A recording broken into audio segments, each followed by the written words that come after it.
Welcome back, folks. This is OutcastPS4 playing Firewatch. We're on episode 2, continuing through our introduction to the game. It is now 1984. This is 9 years after meeting Julia, and it says our plans to have kids get waylaid by work. Julia gets offered a job at Yale. Yale is in Connecticut, 2,000 miles away.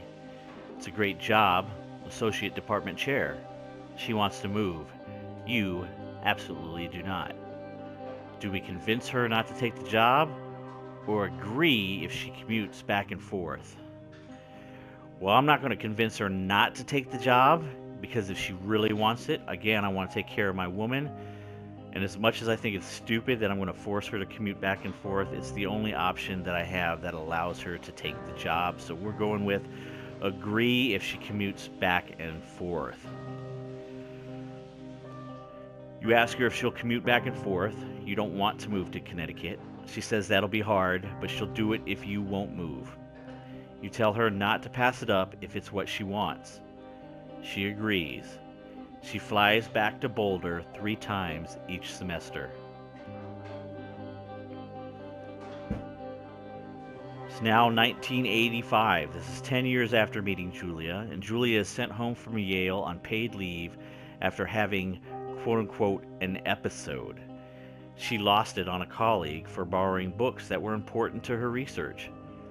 She didn't remember she had happily loaned them to him 2 days prior. She was found crying in the stairwell. We got another option here. You say that maybe you guys should talk to someone about it, or you make macaroni and drink wine and try to forget about it.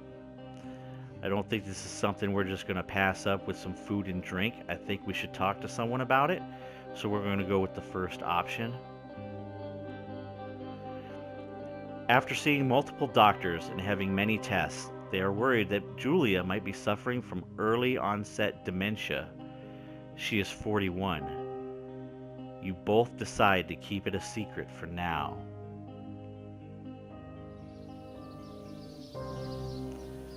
Alright, looks like I am camping for the first night. I can interact with the journal, but that looks like that's about it.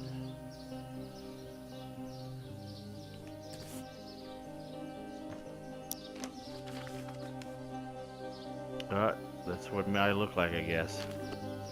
Nude. Just a nut sack and no penis.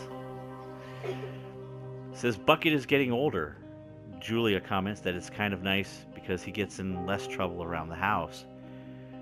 A week later, she goes back to the university.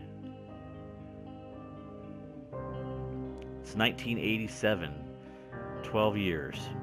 Julia's affliction gets worse. She can't remember things in class. Her research is in shambles. She drives her car to the next town over for no particular reason and has to be brought home by the police. She's devastated. She is sent home on permanent medical leave. Some days, you get the Julia who calls you a dope and your unborn children little idiots. Other days, you get a stranger. She pulls you into bed to make love. After 5 minutes, she goes into a panic, believing her dad is at the door. You tell her family. They are crushed and begin to make trips to and from their home in Australia to visit her. For a while, your friends come by with little things to brighten the day. She gets worse. 1988. You spend your days following Julia around the house. You count the seconds between the 2 weekly visits from Daniel, the nurse. He suggests that Julia could live somewhere else, somewhere with 24-hour care, a home. It sits with you for a couple of months. We can either decide to move her into a full-time care facility, or we are determined to take care of her by yourself. I don't like putting people in full-time care facilities. I say she's the love of our life. We're going to do everything to take care of her as best as we can.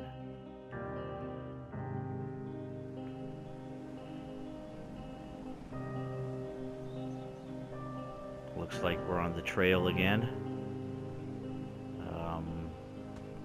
I don't think we should be going this way. But let's see if there's anything back here. There is, but it's not like we can get up. It's just a dead end. Nice little area of the trail. As we stick to the road itself. It's a pretty beautiful fog effect. Leaves are falling. Very beautiful.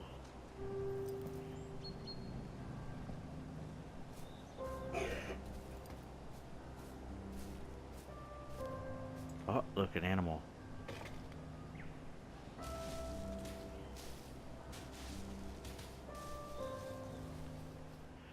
It is impossibly hard. The worst is when you get mad at her, like when she tries to cook her own food. You can't do anything without her, and she can't do anything without you. When she goes to sleep, you stay up for a few hours, drinking on the deck, watching baseball in the summer, college basketball in the winter. We're drinking then too. You start going out after you put her to bed. The first time you do it, you worry about her getting up and walking around while you're gone. Do we A, put a chair in front of the bedroom door, or do you trust that she sleeps like a rock? I'm not barricading her in a room with a chair. I trust that she's sleeping. You go to the same bar at the boring end of Pearl Street. It's nice there. Over time, you tell Sheila, the bartender, everything. It's a huge weight off. You're home and in bed by 1 a.m. a couple nights a week. You look forward to those nights. It's now 1989. One night you are stopped at a DUI checkpoint. You blow a .10 and are taken to jail for the night. You consider trying to hide it, but you tell your sister-in-law, Susan. Susan is Julia's sister then. Julia's parents take the next plane from Australia. They can't believe the state your house is in. Then they tell you Julia's coming to live with them. You don't argue. You say you'll visit soon.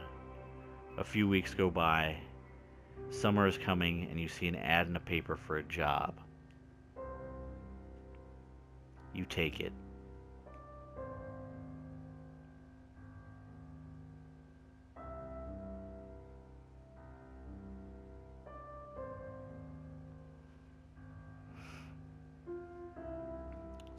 Pretty sad, the love of my life, and watching her deteriorate before my eyes.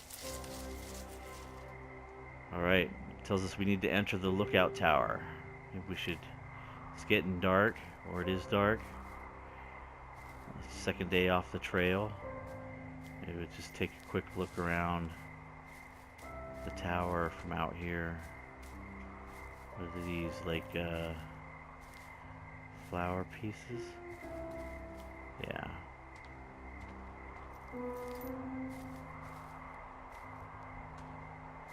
A little lag there as it was loading up something. Let's see. What is this? A cistern. Hop over the rail into the middle. Oh, what's that? Looks like an outhouse.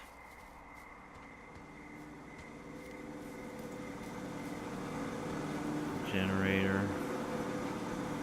Run on propane. Wooden sign.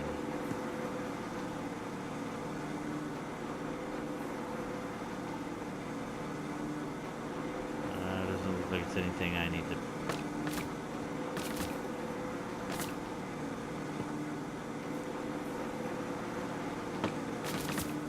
Oh, I can't put it back the way it was. Whoops. Let's see here. Let's open this bad boy. What we got in here? Got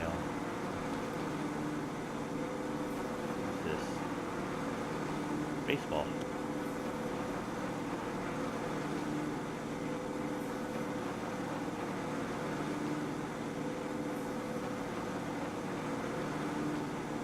Oh, maybe we'll hold on to it.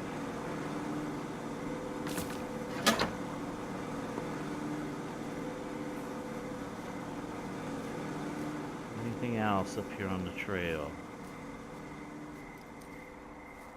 Not sure what I'm supposed to do with some of this stuff, so let's just hold on to it for now, I guess. Let's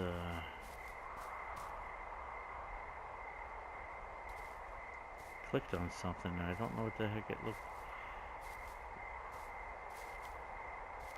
It said something.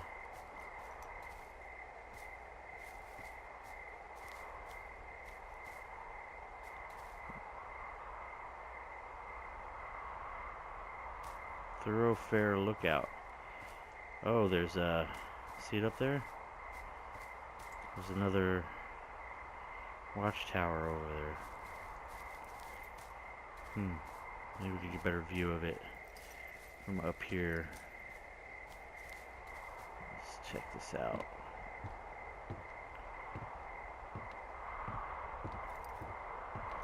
Rickety, whoa. Oh, I think that was doing the lookout thing again, yeah. It's over there.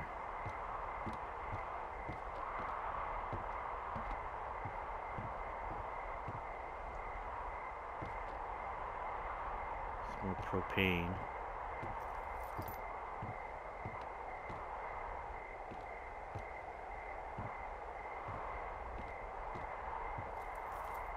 There's that lookout. Off in that direction. Door. And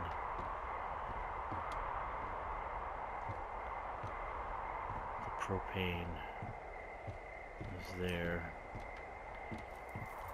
Alright. Let's go inside, see what we got. Alright, let's just turn on the power. Switch. Let me find a place for my baseball. Let's put it in the sink, I guess. There we go. So much stuff here. Books.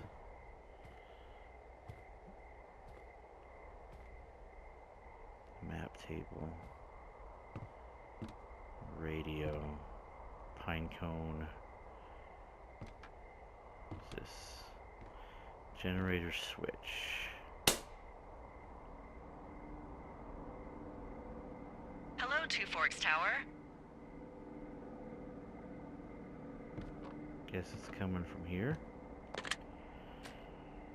Two Forks Tower, this is Thoroughfare Tower. Come in. L2 to activate radio. Hello? Whoever this is? It's Henry, right? Yeah. I'm Delilah. Yeah, that's what the guy said on the phone. So, what's wrong with you?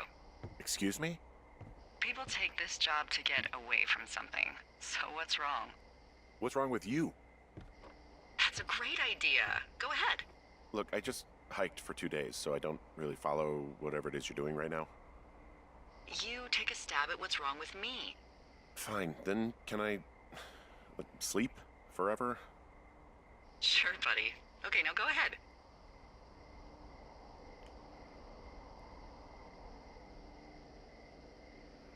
Nobody back home can stand you. Okay, you're probably out here because nobody back home can stand you. Which, after this brief introduction, is not a big shock. Ouch. I'll chalk that up to you being tired and grumpy. Well, I'd better get some sleep then. One sec. Now it's my turn. Okay, good night, bye. Let's see. I don't know anything about you, but maybe you just really like trees. Maybe it's... Gosh, maybe it's a borderline fetish. A tree fetish.